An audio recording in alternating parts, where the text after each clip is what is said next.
गीता अपनी भीगी हुई पलकों को साफ करते हुए मंदिर की सीढ़ियां चढ़ रही थी। उसकी आंखें लाल थीं। कारण यह था कि पिछले एक हफ्ते से वो ढंग से सोई भी नहीं थी, और सोती भी कैसे। एक पत्नी जो थी, जिसे अपने पति से बेहद प्यार है, वो पति उसका जीवन साथी, उसका हमसफर राकेश, जिसे उसने चुना था घर वालों और समाज के विरुद्ध जाकर। वो राकेश आज अस्पताल में भर्ती था। पिछले हफ्ते राकेश को असहनीय पेट दर्द के कारण अस्पताल में भर्ती करवाया था, जहां डॉक्टर ने कुछ टेस्ट के बाद बताया कि उसे कैंसर है। कैंसर, ये सुनते ही उसके कानों को विश्वास नहीं हो पा रहा था। देने को तो वो पति को दिलासा दे रही थी, मगर स्वयं अंदर से टूट रही थी। जब भी वो अस्पताल में डॉक्टर को देखती तो उनके सफेद कोट पर काले धब्बे नजर आते थे, और वो डॉक्टर उसे यमराज से लगते थे। कहीं से पैसों का इंतजाम भी नहीं हो पा रहा है। ऐसे में आज वो मंदिर जा रही थी, मगर मन में कोई खुशी नहीं थी। इससे पहले वो मंदिर चलने के नाम से ही खुश हो जाती थी, लेकिन अब आखिरी सहारा तो उसके प्रभु, उसके भोलेनाथ ही थे। वो माता पार्वती और भगवान शंकर की प्रतिमा के आगे हाथ जोड़कर पूछती है, माँ, तुमने मेरी गोद सूनी रखी, फिर भी मैंने कभी शिकायत नहीं की। शायद मेरी किस्मत में संतान सुख नहीं है, यही मानकर खुश रही।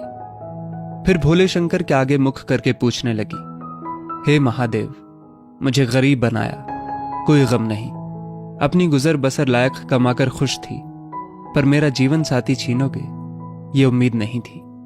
आंखों से बहते आंसुओं को पोंछ गीता वहीं बैठ जाती है, हाथ जोड़ते हुए।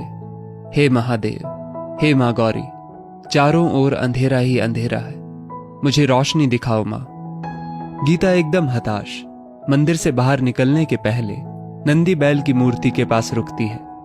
कहते हैं, आपके कानों में मांगी मन्नत अवश्य पूरी होती है, तो क्या आज आप मेरी मन्नत पूरी करोगे?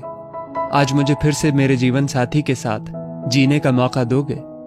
आज डॉक्टर मुझे राकेश के ऑपरेशन की तारीख देने वाले हैं, मुझे उसके खुशहाल और स्वस्थ जीवन का वरदान दोगे? मंदिर से गीता सीधे अस्पताल पहुंचती है। जैसे ही वो डॉक्टर के कैबिन में पहुंची, डॉक्टर उसे देखकर बोला, सॉरी। अनिष्ट की आशंका से गीता पसीने पसीने हो जाती है, आंखें छलके। इसके पहले ही डॉक्टर ने कहा, घबराइए मत मिसेस राकेश, आपके पति ठीक है, मैं आपसे कुछ कहना चाहता हूं। दरअसल आपके पति और एक मरीज का नाम समान होने से दोनों की रिपोर्ट बदल गई थी।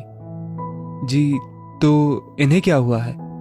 मिस्टर राकेश, उन्हें अपेंडिक्स का दर्द है। देखिए मिसेस राकेश, आपको जो मानसिक तकलीफ हुई उसकी भरपाई तो नहीं कर सकता, पर आपके पति का निःशुल्क इलाज कर पश्चाताप करना चाहता हूं। मैं जानता हूं ये गलती नहीं, अक्षम्य अपराध है। कहते हुए डॉक्टर ने फिर से हाथ जोड़ लिए। खिड़की से आती रोशनी से अंधेरा दूर हो रहा था। डॉक्टर का सफेद कोट चमक रहा था। अब उसे डॉक्टर में स्वयं भगवान भोले शंकर नजर आ रहे थे।